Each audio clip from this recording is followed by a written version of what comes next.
Hey, welcome, all my right thinkers. Thanks for tuning in and check out your boy, B Funk. Thinking right out here in the lab where I do what I do for you. Excuse me.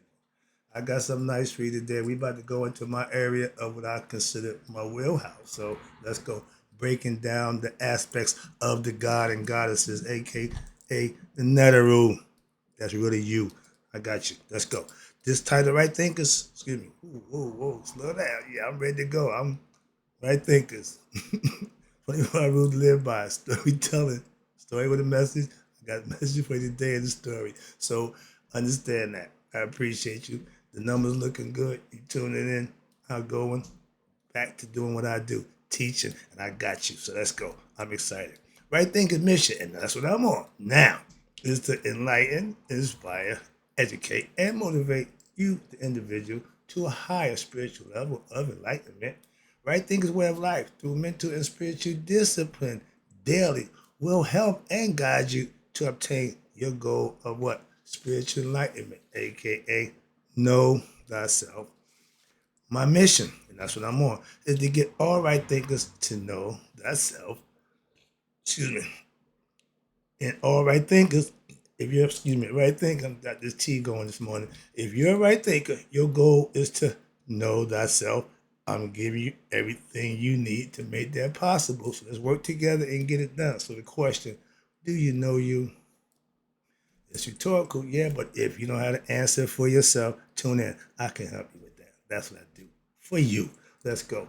A person who knows not that they know not, foolish, disregard them. A person who knows not and knows that they know not. Simple. You teach them. That's why I do what I do for you. Appreciate you too. Stay tuned. I got more for you. A person who knows not and believe and think that they know is dangerous, avoid them. I do. A person who knows and knows not that they know is spiritually asleep. I can awaken them. I'm a spiritual alarm clock here to wake you up with knowledge of self. That's what I do for you. A person who knows and knows that they know is wise. Follow them. All these persons reside in you. Right thinkers know thyself. And to my yacht, be true. I'm working on one book right now, but I'm taking you here. This is where we're going. Right thinkers. This is the next level up. When I started out, I didn't know that that was a little too heavy for the beginners and basics. So I mean cakewalk you through everything you need to know to take to that next level. That's where we headed. But for then, let's talk about the concentration exercises that will lead you to what? Learn about the Neteru and their interrelationships. This is this book's a version of that, right? Now, everyone in there, I told you before, that's all going on inside you. Okay, first of all, the idea, everything in there will represent a part of your character and personality. This is it on the bigger screen. Okay, so we're gonna go through that. I had a nice little board I left in my last job, but I get that. But it shows you the breakdown in like a little bigger form. So, but right now, let's talk about concentration exercises, right quick. This is to get you mentally prepared. On the following pages, I just showed you that, and throughout the rest of this volume, we will provide what? Several images based on the ancient Egyptian myth. Presented in this volume, mythology is a language which relates you back to your what? Innermost reality, aka the higher self within, God. In order to draw what? The greatest benefit from mythology, what happens? It must be lived. I was asking the question, well, how you know if it's what you teach and what you learn is the truth? You live it. That's how you know. If you just got theologies and theological concepts and belief, means nothing. Did you practice them? Do you put them to use? Because I use principles that I can manifest to know that I'm following the true path in the righteous way. How about that? And in order, again, you must live it and what? Practice it. I tell you, I practice every day and not just, again, not just read for entertainment purposes. I got all these books. I'm using them to teach. Sorry about that. When I first purchased them, I bought them to learn. I had them for a few years. All my books is beat up. Why? Because I used them. My library ain't pristine. No, my books is beat up. Why? I take them to the gym with me. I take them everywhere. So they get beat up. Moving on.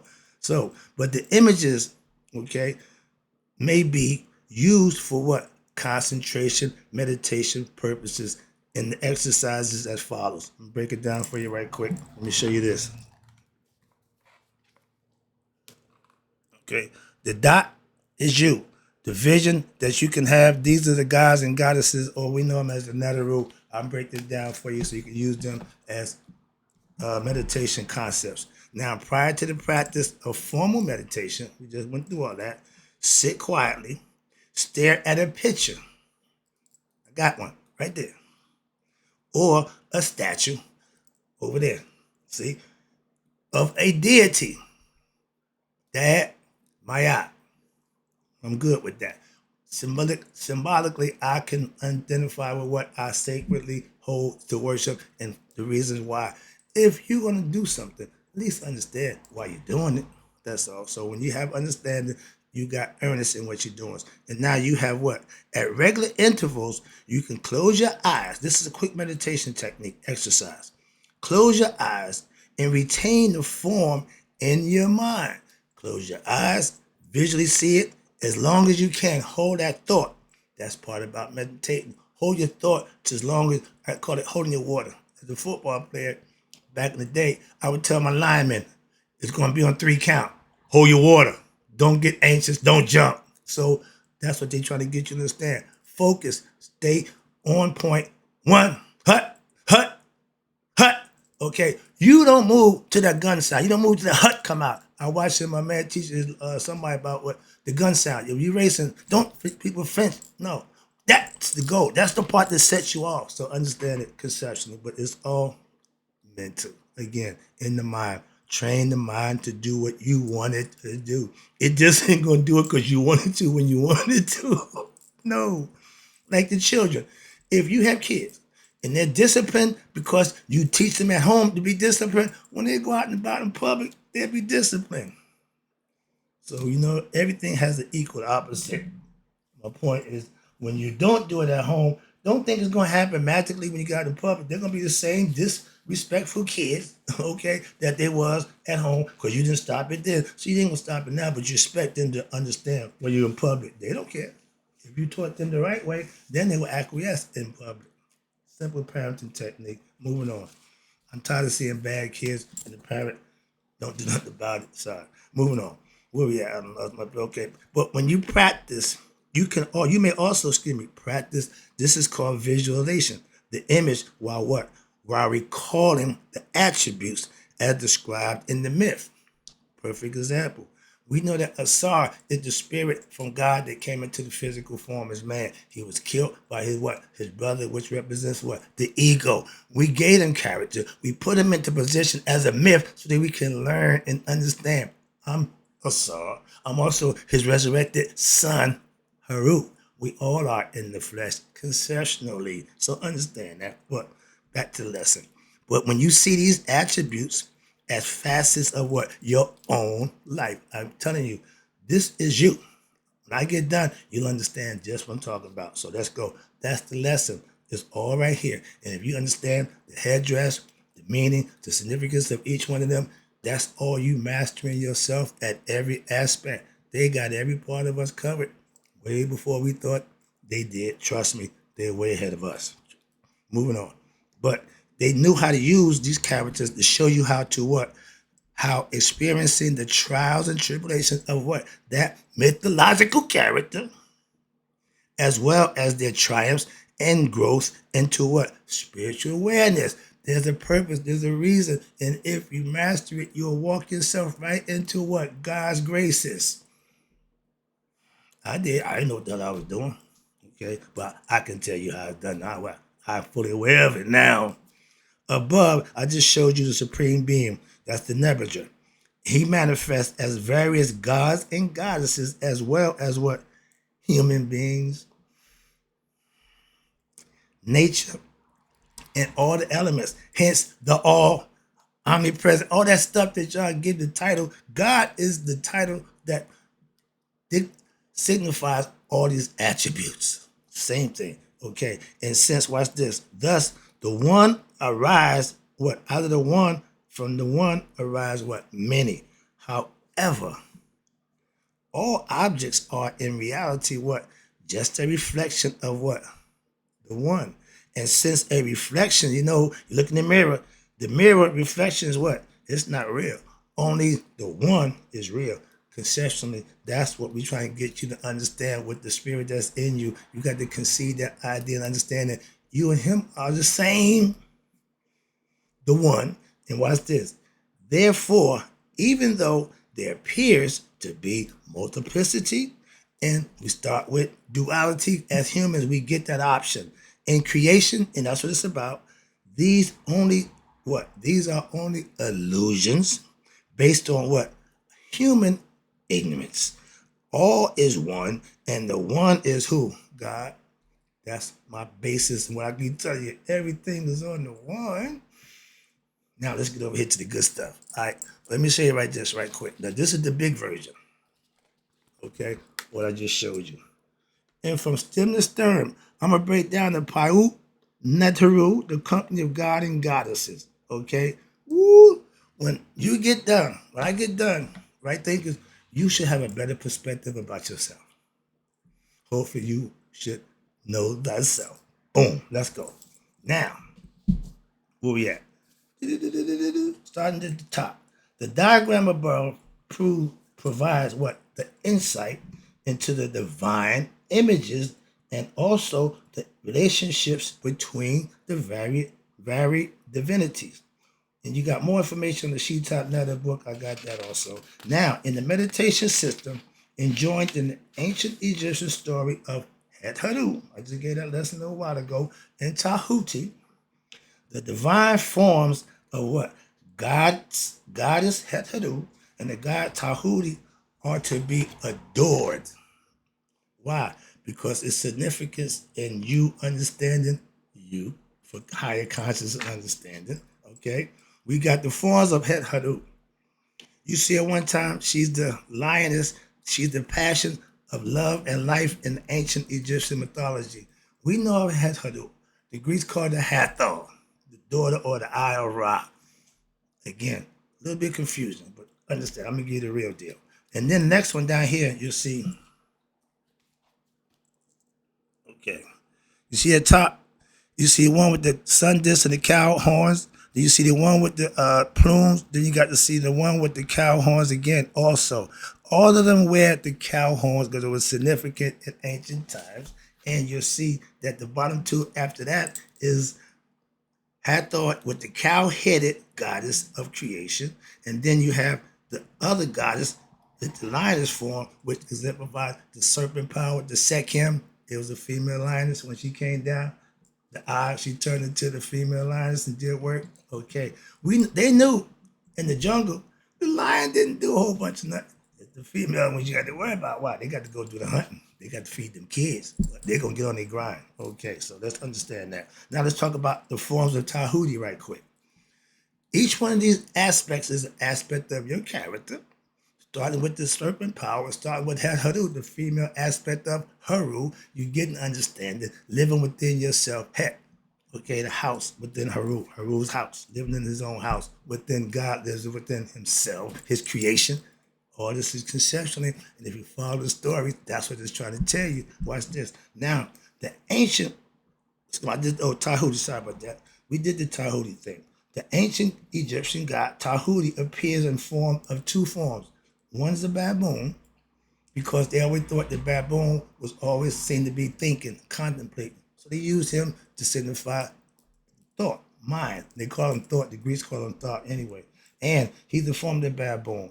And an ibis bird. They use the ibis bird because he can get down in his beak was so long, he can get down and get what he wanted out of all that stuff. It's like he writing. So that's the concept. All right. You always see him with his arms stretched out, subscribing. He's the scribe of the gods. That's him right there. He always got something. And he represents your mind. He's Ra's mind, so he's your mind. Then you got the mystical circle. I'm about to give you, see that circle right there? It's a circle in the dot. Now, let's give it a symbolic meaning and a significance and watch the difference. Anybody here who was born prior to the early 50s, before the 60s, was what? Breastfed. That's the nipple. And it's also show you when when Isis Aset is feeding Haru, that's what she's giving him, the tit, okay, nourishment. We got men now who don't have that connection with their mother. The father is vacant, so they got personal issues, big time. Prison don't solve them problems. We should help them before we get there. That's my goal. That's my point, to try to save so many people from themselves. So the mystical circle, again, for 1,000 years, it was a symbol of what? The circle has significance of eternity. No beginning, no start, no end, okay? Right now, when the computers are buffering, what they do? Okay, and ain't nothing new. But the concept, watch this. It is a line which meets what? Itself continuously. No beginning, no end, constant. But then you got the dot in the middle, the sun disk. Now, the sun disk is the prominent symbol of who? Ra. He's in the middle. He circumscribes himself. If you got a compass, Masons, we use this for, again, more noble and glorious purpose. But you put the dot, that's you, the self. And you circumscribe yourself and do bounds. You can go 6 degrees, 30 degrees, 45, 90 degrees, and circumscribe yourself and do bounds. That's keeping yourself to yourself. Okay? Big lesson there, Masonically, but it's the same concept. I know that now. Okay, but watch this. And where we at? The sun, just as the sun emanates rays, which engender what? Life. Without that thing up in the sky, we don't exist. So you put there first. Constantly, no. Always what? Knowing ahead of time. All knowing, all conscious. You knew without that thing, we got nothing here. So, okay, that's the solar system, the supreme self. Ra, he emanates rays of what? Consciousness, which engenders life where? In every human being and every object in his creation. That's a drop the mic moment, but I got to keep going because that's just the beginning. We just getting started, okay? And understand the sun disk symbol consists of what? An outer circle with a dot in the center. Nourishment is given, actually given from birth, from the mother to the child. That's it. You get second meal, whatever they give you now, that formula. Go au natural. I'm just saying. That's that love, that bond that men have with their mother. Not that perverted bond, but a bond that, yeah, I know who took care of me. I know who was there for me. So, yeah, I'm a mama's boy. But I ain't no punk or no stretch or soft head anyway. Why? I'm a dad too. I didn't just get half the package. You got to have equanimity, good and bad, no matter how it is. They got to balance out, male and female. You can't make life without that. Another lesson, but I'm just trying to get you to understand the concept. It's all about concepts and principles. It ain't about how you feel or what you believe. Moving on. The sun, this has always been the sign. Okay. Now, in Indian mythology, they call it the Bindu. You see with the dot right here? They know what it is. The same ancient Egyptian symbol may be seen in also, you have yantras. It's the mystical symbol of India, yoga. Thus, the ancient Egyptian text, destruction of humankind, is instructions to what? The practitioner of meditation to sit in the circle. That's you. Sorry about that. But yeah, you sit in the circle, in essence, to what? Establish your eternal self, and you build everything around that. Every schematic you see is something in the middle, and it got layers and layers and layers. Okay? The spiral, that's the spiral of life, they call it, as your boy Terrence Howard was trying to get everybody excited about. There's nothing new, my man. Moving on. Where we at? Okay, now, the abstract meditation. They said, picture the circle, you in the circle, sitting in the lotus position.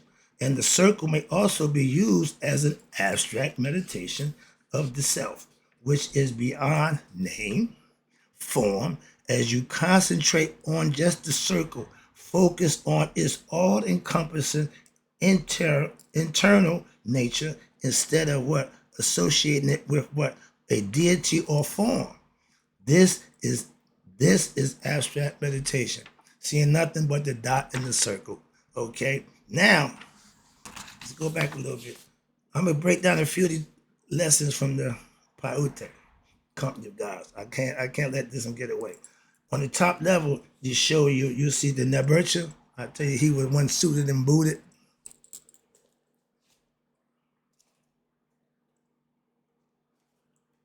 That would be him right there in the corner on this side. He got a whole bunch of wings and stuff on him. Every aspect that they give the God and goddess concept, he carries them all. Okay, he's the all-encompassing. That's why they call him that. And next to him, you see a guy raising up. That's Noon. That's the primordial ocean concept, where he's pushing what? He pushing Ra in his boat of, you see, the boat of 1,000,000 years out of the Noon. Now it's starting to rise. Possibilities starting to come into effect. Existence. Then you got Neteru, the cow. Again, they knew the cow was sacred. They used the cow. We drink the milk from the cow. So they used the cow as the one who gave us nourishment from the tit. Again, symbolically, they knew all about that. They had all that covered. Then you go down here to where you're going to see where it says the theology of the sun god Ra. There's 3 phases that the sun goes through. And there's a question back ancient with the Sphinx would ask the riddle before you come into town. If you didn't get the answer, he'd kill you. And the riddle was, what starts out on 4, goes to 2, and ends up on 3? It's the phases of life. Man, and if you didn't understand that, you was done. So knowing things was good. The morning sun was raised by Kepri. That means the fresh beginning. He's the scarab beetle. When you see him, he represents what? A new beginning. When they put their eggs in dung, they push them around with it, okay? They represent, you're going to see the suns, they're going to see a sun disk with the scarab pushing it. That's symbolically of the scarab pushing his babies across the land, following the sun across the sun. Why? To keep that heat, to keep the heat nourishing it, okay? Following the sun, okay? And they do it backwards. So they got good backup skill. Oh, I saw a commercial, quick one. Women, no offense, but mess, if you see a woman driving and she back into a parking space, that ain't a woman. It makes sense. So this is a quick observation. In that high noon, you hear people talking about my God, the high God, most high. Ra, at 12 o'clock, everything ceases. Everything stops because everybody worship Ra. Everybody worship the sun. Yeah. But if you thought the sun created everything, that's wrong. Why? Somebody put it there. It didn't put itself there. It didn't self-create. It created the sun. Let there be. Bam. Conceptually. Okay? So now you got sunset going into the dying. Set, the ego, is the reason why his name is Set. Why? He represents destruction. West. Death. He killed the spirit. He don't care. And he will try to kill the resurrected spirit, which is his nephew. Again, the ego don't care. But then you got, from the sun, you got the 3 phases of the sun. That's cool. Now you got the mind of Ra. That's Tahuti. That's this. That's in your head. Sorry. But then you got, when they try to counterpart Tahuti with Mayat. No, don't work that way. Okay? Sachet is Tahuti's counterpart. That's another lesson. But Mayat represents on her own duality. She represents choice, and God stands on choice, which is represented by a pedestal. You see all the guys there on the pedestal, that's Mayat. That's why I give her this. She's the scales that in which they're going to judge you by in Judgment Day. Pretty important status for me, ask me. Moving on. That's why I give her props regularly. Then we got my girl, Neteru, again. The left eye of Ra, his daughter, and she represents the female aspect of Haru. Okay? Moving down here. Now you're going to deal with the elements. Nature. We already got Ra, that's the sun. We got Shu, that's air. If we don't have air to oxygen to breathe, we won't function again. So all these things are being put in place. Moisture, Tefnut, that's the rain that comes down to water the earth, to give it vegetation to grow. Okay, but the earth is represented by Geb, which is male. Why? Because heaven is represented by the female. From our theology, understand they can change and make it what they want, but the concept still is the same. Okay, moving on. Down you're gonna get to Tefnut, which is the moist air, rain. Now you got Geb, the earth. Then you got Nut, heaven. From that point, those are all what? Elements. Earth, wind, and fire, elements. I missed the significance of that when I was a kid. I'm still beating myself up about that one. But yeah, those are elements. You can't be an element, but once the spirit comes in the flesh, that's us. That's Asar, the first spirit in man. That's the concept. So when he was killed by his egoistic brother, the concept is he was reborn. What his son came to what? Redeem his father's flaws in his character, not watching out for his evil brother or being cognizant of what's going on around you because they plot and planned against him. Okay, another concept. Moving on. But these is all aspects of your character. I just saw my man, one of my teachers. He said, we're born with a Judas and a Messiah complex. The Judas is there when you're going to go against yourself, but the Messiah is there to stop him. So you still have a choice. Again, it's always about knowing and understanding so that way you can make a better choice for yourself in life. We teach our kids right from wrong for a reason. We learn right from wrong for a reason. Come on now. It ain't changed. It's still the same thing. Right is right, wrong is wrong. Good is good, bad is bad. Ain't nothing changed but us. The game is still the same. Only thing changed is the players. Moving on. Good arena, bad arena. Don't make a difference. Players gonna come and go. The game will stay the same. Moving on. Why? They just love the game. I can't help that one. Now, let's talk about Asar, spirit in man. His counterpart, I said, the true ride or die. Why? When he got killed, she went and found him. When she brought him back, he got cut up. She went and found him again. True ride or die, but she represents intuitive wisdom, and she's really a down broad. Okay, she with you. That's the kind of said woman with a hug can't fail. She represents the throne. Again, excuse me. She represents the throne. She put the king on it. Women, queens make kings. King don't make queens. Again, we was in a matriarchal society. We respected the woman. Sorry about that, but I'm still big on that. I still give my big props. Now, then you got Neteru and Set, ego and mortality. They ain't gonna create nothing. Together, they not gonna produce anything. Mortality is nature. If you're born, you're going to die. You need to have that understanding in your character or your personality. Why? Because the physical body is mortal. The ego is you identifying with yourself. It's going to be there. He ain't going nowhere. That's the idea is that what? The first law of being the right thinker is control your ego. Everybody says the same thing. Moving on, not just me. And when you got those two together, no offspring. But when you got the spirit and you got mortality, they get together, they create Anubis. What? Discernment in your character. When you put these guys together and they're going to give you something, they're going to yield something from them coming together. Your ego cannot reproduce.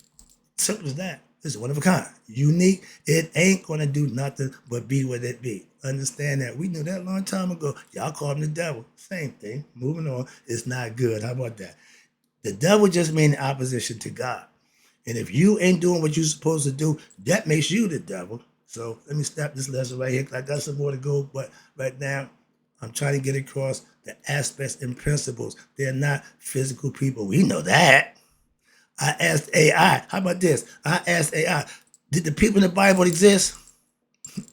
What he said? Well, a bunch of rigmarole. Wait a minute. Okay, well, stop giving me a bunch of belief. Give me facts. Well, according to who? You the AI. Oh, they programmed you with their mentality, so you're not going to get nothing from them. I just blasted them. Okay, so yeah, truth will always be what? Artificial intelligence anyway. Why? Because whoever computerized it, put it, the knowledge that they had, the computer ain't creating knowledge because it don't know itself. Moving on, that's the lesson. Hope you understand. I got more. You know the deal. In closing, right thinkers, may you live to be 100. And me 100 minus today. So I know that right thinkers like you have passed away. Knowing thyself. I'm out.